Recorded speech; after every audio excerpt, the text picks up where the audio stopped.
నమ శివాయ. ఓం శ్రీమాత్రే నమః.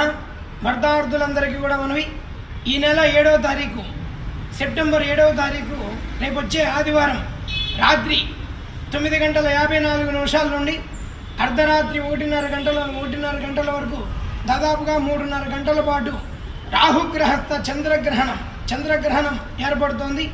మరి యొక్క చంద్రగ్రహణం రాహుగ్రహస్థ చంద్రగ్రహణం, రాహు పట్టడం వల్ల చంద్రగ్రహణం ఏర్పడుతోంది. మరి యొక్క చంద్రగ్రహణం ధనిష్ఠ నక్షత్రం 3-4 పాదాల వారు, శతభిష నక్షత్రం 4 పాదాల వారు, పూర్వభద్ర నక్షత్రం మొదటి 3 పాదాల యందు అంటే కుంభరాశిలో ఏర్పడుతుంది. అందువల్ల కుంభరాశి జాతకులు, పూర్వభద్ర నక్షత్ర జాతకులు ఈ యొక్క గ్రహణాన్ని చూడకూడదు. గ్రహణ తర్వాత యథావిధిగా నిత్యవారి పూజా కార్యక్రమాలు, శాంతులు, దానాలన్నీ కూడా ఇవ్వాలి. ఈ గ్రహణం ఆదివారం రావడం చేత ఆదివారం సాయంత్రం నుండి 2వ పూట దేవాలయం మూసివేయబడుతుంది. మరలా తిరిగి సోమవారం ఉదయం 6 గంటల నుండి ఆలయ శుద్ధి, పుణ్యాహవాచన ఇత్యాది కార్యక్రమాలన్నీ కూడా చేసి ఆలయ సంప్రోక్షణ చేసిన తర్వాత యథావిధిగా అభిషేకాలు, అదేవిధంగా గ్రహణానికి సంబంధించినటువంటి జపాలు, అదేవిధంగా పూజలు, దానాలన్నీ కూడా స్వీకరించడం జరుగుతుంది.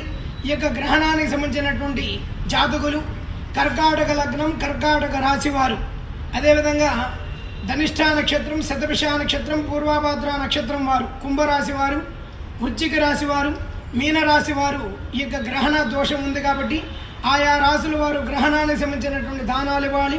చంద్రగ్రహణానికి సంబంధించినటువంటి చంద్రుడికి ప్రీతికరమైనటువంటి బియ్యము 1 కేజీ పావు, రాహుగ్రహస్థం రాహువుకు సంబంధించినటువంటి మినువులు, తెల్ల మినపగుళ్ళు 2 కేజీలు, అదేవిధంగా రాగి పాత్రలో లేదా రాగి చెంబులో ఆవు నెయ్యి వేసి చంద్ర ప్రతిమ, రాహువుకు సంబంధించినటువంటి సర్పరూప ప్రతిమ ఇవన్నీ కూడా సంకల్పం చెప్పి గ్రహణ దోష పరిహారార్థం దానాలు ఇవ్వాలి.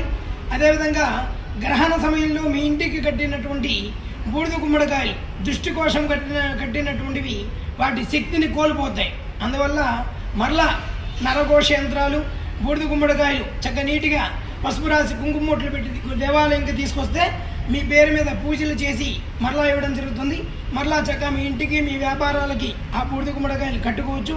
గ్రహణ సమయంలో వాటి శక్తిని కోల్పోతాయి కాబట్టి మరలా పూజ చేసుకోవాలి. అదేవిధంగా ఈ యొక్క గ్రహణ దోష పరిహారార్థం నెల లోపల ఎప్పుడైనా అభిషేకాలు, పూజలు, దానాలు ఇవ్వచ్చు. వెంటనే తెల్లారే సోమవారం ఇవ్వాల్సినటువంటి అవసరం లేదు. మీ అవకాశం, మీ వీలు బట్టి చక్కగా గ్రహణానికి సంబంధించినటువంటి దానాలన్నీ కూడా ఇవ్వవచ్చు. ఓం నమ శివాయ. ఓం శ్రీమాత్రే నమః.